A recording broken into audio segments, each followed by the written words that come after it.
Often leave interviews amazed by the courage of people who have been hit with the unimaginable. Well, tonight you'll hear Sharina Jones's story, and it may just change the way you look at your own life when you're faced with the unthinkable. This is the innocent face of a baby who by all accounts should have simply grown up without a care in the world. She's always been a go-getter, even when she was a baby, you know. She's always loved going to school. Sharina Jones's mom remembers every moment in her carefree daughter's life, from wild roller coaster rides to rubbing a tiger cub. But the one thing Sharina loved more than anything? Swimming. I always loved to swim.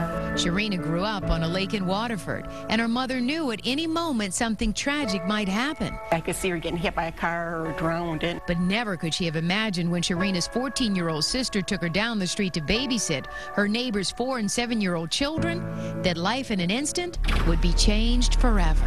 When she disappeared into the back, the little boy went to his mom's room, and when he came out, he was holding a .22, and he pointed it at me, and he just said, "I'm going to shoot you." So I ran towards my sister, and he pulled the trigger. The bullet ricocheted off the couch and shattered Sharina's tiny 5-year-old back, leaving her bloodied and unable to get up off the floor. My sister actually carried me home a 4th mile down the road, all the way home, and then ran into the house with my dad, and my dad took me to the hospital. Everything from there is pretty much a blur for Sharina.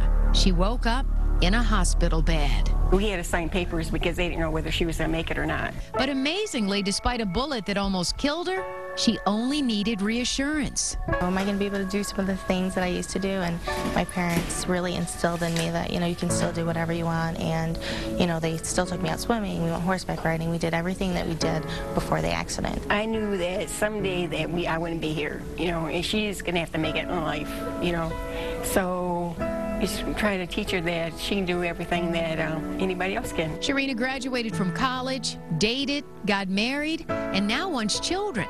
She's gotten a lot of her strength here at the Detroit Medical Center's Rehabilitation Institute of Michigan. This special bike keeps her muscles active. That's a functional electrical stimulation bike, an FES bike, and what it does is the electrodes are placed on the patient's legs, and the electricity stimulates the nerve to stimulate the muscle. It was here she got the idea to run for Miss Wheelchair Michigan, and she won. It's not just about beauty. It's not about beauty at all. It's about, getting out there and just helping injured individuals and persons with disabilities just, get comfortable in their skin. And while she knows had it not been for that fateful day, her life may have turned out differently. But she has no anger and no regrets. Me and my family, I don't think we don't have any hatred towards that family, and, we just consider it as the path that I was supposed to take.